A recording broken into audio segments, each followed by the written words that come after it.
ನೋಡಿ ವೀಕ್ಷಕರೇ, ಗೃಹಲಕ್ಷ್ಮಿ ಯೋಜನೆಯ ಪ್ರತಿಯೊಂದು ಫಲಾನುಭವಿಗಳಿಗೆ ಸರ್ಕಾರದಿಂದ ಭರ್ಜರಿ ಗುಡ್ ನ್ಯೂಸ್ನ ಕೊಟ್ಟಿದೆ.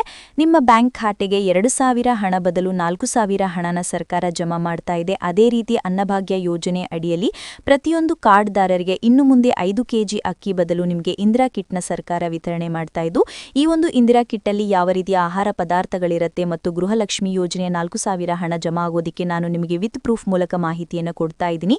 ಅದೇ ರೀತಿ ನಾಳೆ ಸೋಮವಾರ ನವೆಂಬರ್ 10ರಿಂದ ಕರ್ನಾಟಕದ 29 ಜಿಲ್ಲೆಗಳಿಗೆ ಗೃಹಲಕ್ಷ್ಮಿ ಯೋಜನೆಯ 4,000 ಹಣನ ಸರ್ಕಾರ 4 ಹಂತಗಳಲ್ಲಿ ಜಮಾ ಮಾಡ್ತಾ ಇದ್ದು, ಸರ್ಕಾರ ಜಾರಿಗೆ ತಂದಿರುವ 5 ನಿಯಮಗಳ ಪ್ರಕಾರ ಸಾಕಷ್ಟು ಫಲಾನುಭವಿಗಳಿಗೆ ಹಣ ಕೂಡ ಕ್ಯಾನ್ಸಲ್ ಆಗಿದೆ. ಹಾಗಾದ್ರೆ ಬನ್ನಿ ವೀಕ್ಷಕರೇ, ಸರ್ಕಾರದಿಂದ ಬಂದಿರುವಂತಹ ಒಂದು ಮಾಹಿತಿ ಏನಂತ ತಿಳಿಸ್ಕೊಡ್ತಾ ಇದ್ದೀನಿ. ಅದಕ್ಕಿಂತ ಮೊದಲು ನೀವೇನಾದ್ರೂ ಇನ್ನೂ ಕೂಡ ನನ್ನ ಚಾನೆಲ್ನ ಸಬ್ಸ್ಕ್ರೈಬ್ ಆಗಿಲ್ಲ ಅಂದ್ರೆ ದಯವಿಟ್ಟು ಪ್ರತಿಯೊಬ್ಬರು ಚಾನೆಲ್ನ ಸಬ್ಸ್ಕ್ರೈಬ್ ಮಾಡ್ಕೊಳ್ಳಿ, ಹಾಗೆ ವಿಡಿಯೋಗೆ ಒಂದು ಲೈಕ್ನ ಕೊಡಿ.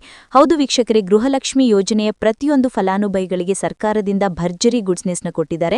ನೋಡಿ, ಗೃಹಲಕ್ಷ್ಮಿ ಯೋಜನೆಯ 2,000 ಹಣ ಬದಲು 4,000 ಹಣನ ಪ್ರತಿಯೊಂದು ಫಲಾನುಭವಿಗಳಿಗೆ ಸರ್ಕಾರ ಜಮಾ ಮಾಡ್ತಾ ಇದೆ. ನಿಮ್ಮ ಬ್ಯಾಂಕ್ ಖಾತೆಗೂ ಕೂಡ ಈ 4,000 ಹಣ ಬರ್ತಾ ಇದೆ. ಯಾಕಂದ್ರೆ ಈಗಾಗಲೇ ಸಾಕಷ್ಟು ಫಲಾನುಭವಿಗಳ ಬ್ಯಾಂಕ್ ಖಾತೆಗೆ 4,000 ಹಣ ಜಮಾ ಆಗಿರುವಂತಹ ಒಂದು ಬ್ಯಾಂಕ್ನಿಂದ ಬಂದಿರುವ ಮೆಸೇಜ್ನ ಕೂಡ ನಾನಿವಾಗ ಸ್ಕ್ರೀನಲ್ಲಿ ಹಾಕ್ತಾ ಇದ್ದೀನಿ.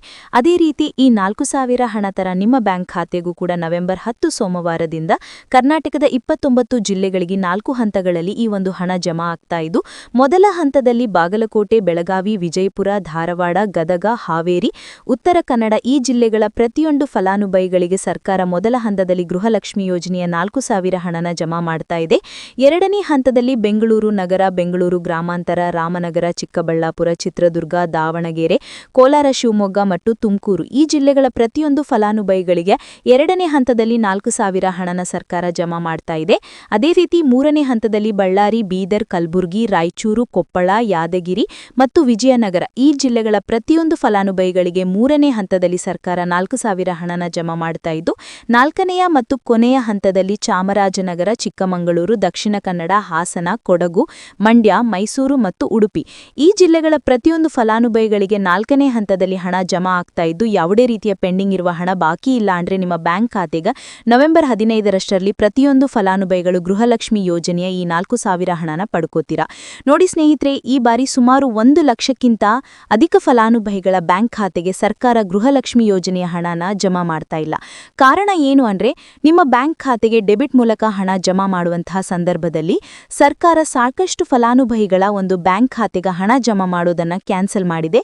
ಯಾಕಂದ್ರೆ ಇತ್ತೀಚೆಗೆ ಹಣಕಾಸು ಇಲಾಖೆ ಜಾರಿಗೆ ತಂದಿರುವ 5 ನಿಯಮಗಳ ಆಧಾರದ ಮೇಲೆ ಪ್ರತಿಯೊಂದು ಫಲಾನುಭವಿಗಳಿಗೆ ಸರ್ಕಾರ ಈ ಒಂದು ಹಣನ ಜಮಾ ಮಾಡ್ತಾ ಇದ್ದು, ಯಾರೆಲ್ಲ ಫಲಾನುಭವಿಗಳು ಈ ನಿಯಮಗಳನ್ನು ಪಾಲಿಸಿಲ್ಲ ನಿಮ್ಮ ಬ್ಯಾಂಕ್ ಖಾತೆಗೂ ಕೂಡ ಹಣ ಜಮಾ ಆಗೋದಿಲ್ಲ. ಹಾಗಾದ್ರೆ ಬನ್ನಿ ಸ್ನೇಹಿತರೆ, ಸರ್ಕಾರ ಜಾರಿಗೆ ತಂದಿರುವ ಆ 5 ಹೊಸ ನಿಯಮಗಳೇನಂತ ನಾನು ನಿಮಗೆ ತಿಳಿಸ್ಕೊಡ್ತಾ ಇದ್ದೀನಿ. ನೋಡಿ ಸ್ನೇಹಿತರೆ, ಮೊದಲನೆಯ ಒಂದು ನಿಯಮ ಬಂದು ಸಾಕಷ್ಟು ಫಲಾನುಭವಿಗಳು ಹೊಂದಿರುವಂತಹ ಒಂದು ರೇಷನ್ ಕಾರ್ಡ್ ಏನಿದೆ, ಆ ಒಂದು ರೇಷನ್ ಕಾರ್ಡ್ನ ಮನೆಯ ಸದಸ್ಯರ ಪ್ರತಿಯೊಬ್ಬರ ಒಂದು ಆಧಾರ್ ಕಾರ್ಡ್ನ ನಿಮ್ಮ ರೇಷನ್ ಕಾರ್ಡ್ಗೆ ಕಡ್ಡಾಯವಾಗಿ ಲಿಂಕ್ ಮಾಡಿಸಬೇಕು. ಅಂದ್ರೆ ಈ ಒಂದು ಲಿಂಕ್ ಮಾಡಿಸುವಂತಹ ಒಂದು ಪ್ರೊಸೀಜರ್ಗೆ ಸರ್ಕಾರ ಇ-KYC ಅಂತ ಕರೀತಾರೆ. ನಿಮ್ಮ ರೇಷನ್ ಕಾರ್ಡ್ಗೆ ಇನ್ನೂ ಸಹ ಇ-KYC ಆಗಿಲ್ಲ ಅಂದ್ರೆ ನಿಮ್ಮ ಬ್ಯಾಂಕ್ ಖಾತೆಗೆ ಸರ್ಕಾರ ಮುಂದಿನ ದಿನಗಳಲ್ಲಿ ಗೃಹಲಕ್ಷ್ಮಿ ಯೋಜನೆಯ ಹಣನ ಕ್ಯಾನ್ಸಲ್ ಮಾಡುತ್ತೆ. ಅದೇ ರೀತಿ ಎರಡನೆಯ ಒಂದು ನಿಯಮ ನಿಮ್ಮ ಬ್ಯಾಂಕ್ ಬಂದು ಸಾಕಷ್ಟು ಫಲಾನುಭವಿಗಳು ಕಳೆದ 3 ತಿಂಗಳಿಂದ ಸರ್ಕಾರದಿಂದ ಬರ್ತಾ ಇರುವಂತಹ ಒಂದು ರೇಷನ್ ಏನಿದೆ, ಅಂದ್ರೆ ಉಚಿತ ಅಕ್ಕಿ ಏನಿದೆ, ಈ ಒಂದು ರೇಷನ್ನ ಪಡ್ಕೋತಾ ಇಲ್ಲ. ಒಂದು ವೇಳೆ ಕಳೆದ 3 ತಿಂಗಳಿಂದ ನೀವು ರೇಷನ್ನ ಪಡ್ಕೊಂಡಿಲ್ಲ ಅಂದ್ರೆ ಸರ್ಕಾರ ನಿಮ್ಮ ಬಳಿ ಇರುವಂತಹ ಒಂದು ರೇಷನ್ ಕಾರ್ಡ್ನ ಕ್ಯಾನ್ಸಲ್ ಮಾಡುತ್ತೆ. ನಿಮ್ಮ ರೇಷನ್ ಕಾರ್ಡ್ನ ಸರ್ಕಾರ ಕ್ಯಾನ್ಸಲ್ ಮಾಡಿದ್ರೆ ನಿಮ್ಮ ಬ್ಯಾಂಕ್ ಖಾತೆಗೆ ಗೃಹಲಕ್ಷ್ಮಿ ಯೋಜನೆಯ ಹಣ ಇರಬಹುದು ಮತ್ತು ಸರ್ಕಾರದಿಂದ ಬರುವಂತಹ ಒಂದು ಸೌಲಭ್ಯಗಳನ್ನು ನೀವು ಕಳ್ಕೋಬೇಕಾಗತ್ತೆ. ಅದೇ ರೀತಿ ಮೂರನೆಯ ಒಂದು ನಿಯಮ ಬಂದು, ನೋಡಿ ಸ್ನೇಹಿತರೆ, ನಿಮ್ಮ ಬಳಿ ಇರುವಂತಹ ಒಂದು ಆಧಾರ್ ಕಾರ್ಡ್ ಏನಿದೆ, ಆ ಒಂದು ಆಧಾರ್ ಕಾರ್ಡ್ನ ಕಳೆದ 15 ವರ್ಷಗಳಲ್ಲಿ ನೀವು ಯಾವುದೇ ರೀತಿಯ ಒಂದು ತಿದ್ದುಪಡಿನ ಮಾಡಿಸಿಲ್ಲ ಅಂದ್ರೆ ನಿಮ್ಮ ಬ್ಯಾಂಕ್ ಖಾತೆಗೆ ಸರ್ಕಾರ ಗೃಹಲಕ್ಷ್ಮಿ ಯೋಜನೆಯ ಹಣನ ಕ್ಯಾನ್ಸಲ್ ಮಾಡುತ್ತೆ.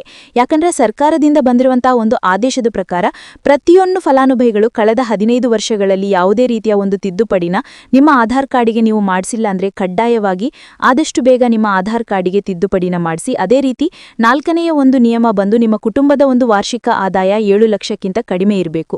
ಒಂದು ವೇಳೆ ನಿಮ್ಮ ಕುಟುಂಬದ ವಾರ್ಷಿಕ ಆದಾಯ 7 ಲಕ್ಷಕ್ಕಿಂತ ಜಾಸ್ತಿ ಇದ್ರೆ ನಿಮ್ಮ ಬ್ಯಾಂಕ್ ಖಾತೆಗೆ ಸರ್ಕಾರ ಗೃಹಲಕ್ಷ್ಮಿ ಯೋಜನೆಯ ಹಣನ ಕ್ಯಾನ್ಸಲ್ ಮಾಡುತ್ತೆ.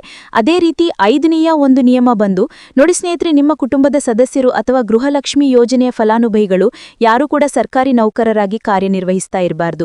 ಒಂದು ವೇಳೆ ನಿಮ್ಮ ಕುಟುಂಬದಲ್ಲಿ ಯಾರೇ ಆಗಿದ್ರೂ ಸರ್ಕಾರಿ ನೌಕರರಾಗಿ ಕಾರ್ಯನಿರ್ವಹಿಸ್ತಾ ಇದ್ರೆ ನಿಮ್ಮ ಬ್ಯಾಂಕ್ ಖಾತೆಗೆ ಗೃಹಲಕ್ಷ್ಮಿ ಯೋಜನೆಯ ಹಣ ಕ್ಯಾನ್ಸಲ್ ಆಗುತ್ತೆ. ಈ 5 ನಿಯಮಗಳ ಆಧಾರದ ಮೇಲೆ ಪ್ರತಿಯೊಂದು ಫಲಾನುಭವಿಗಳಿಗೆ ಸರ್ಕಾರ ಹಣ ಜಮಾ ಮಾಡ್ತಾ ಇದೆ. ಒಂದು ವೇಳೆ ನೀವು ಈ 5 ನಿಯಮಗಳನ್ನು ಪಾಲಿಸಿಲ್ಲ ಅಂದ್ರೆ ನೀವು ಕೂಡ ಗೃಹಲಕ್ಷ್ಮಿ ಯೋಜನೆಯ ಹಣದಿಂದ ವಂಚಿತರಾಗಬೇಕಾಗುತ್ತೆ. ನೋಡಿ ವೀಕ್ಷಕರೇ, ಸರ್ಕಾರದಿಂದ ನವೆಂಬರ್ 10 ಅಂದ್ರೆ ಸೋಮವಾರದಿಂದ ಗೃಹಲಕ್ಷ್ಮಿ ಯೋಜನೆಯ 2 ತಿಂಗಳ 4,000 ಹಣನ ಪ್ರತಿಯೊಂದು ಫಲಾನುಭವಿಗಳಿಗೆ 4 ಹಂತಗಳಲ್ಲಿ ಜಮಾ ಮಾಡ್ತಾ ಇದ್ದು 29 ಜಿಲ್ಲೆಗಳಿಗೆ ಈ ಒಂದು ಹಣ ಬರ್ತಾ ಇದೆ. ಆದಷ್ಟು ಬೇಗ ಪ್ರತಿಯೊಬ್ಬರು ನಿಮ್ಮ ಬ್ಯಾಂಕ್ ಖಾತೆಗೆ ಸೇರಬೇಕಾಗಿರುವ ಈ 4,000 ಹಣನ ಪಡ್ಕೋತೀರಾ? ದಯವಿಟ್ಟು ಕೆಲವೇ ದಿನಗಳ ಕಾಲ ವೇಟ್ ಮಾಡಿ ಅಂತ ಹೇಳ್ತಾ, ಇದಿಷ್ಟು ಸರ್ಕಾರದಿಂದ ಪ್ರತಿಯೊಂದು ಫಲಾನುಭವಿಗಳಿಗೆ ಬಂದಿರುವಂತಹ ಒಂದು ಹೊಸ ಮಾಹಿತಿ ಆಗಿದೆ. ನಾನು ಕೊಟ್ಟಿರುವಂತಹ ಮಾಹಿತಿ ನಿಮಗೆ ಇಷ್ಟ ಆಗಿದ್ದಲ್ಲಿ ದಯವಿಟ್ಟು ಪ್ರತಿಯೊಬ್ಬರು ನನ್ನ ಚಾನೆಲ್ನ ಸಬ್ಸ್ಕ್ರೈಬ್ ಮಾಡ್ಕೊಡಿ, ಹಾಗೆ ವಿಡಿಯೋಗೆ ಒಂದು ಲೈಕ್ನ ಕೊಡಿ. Thank you for watching.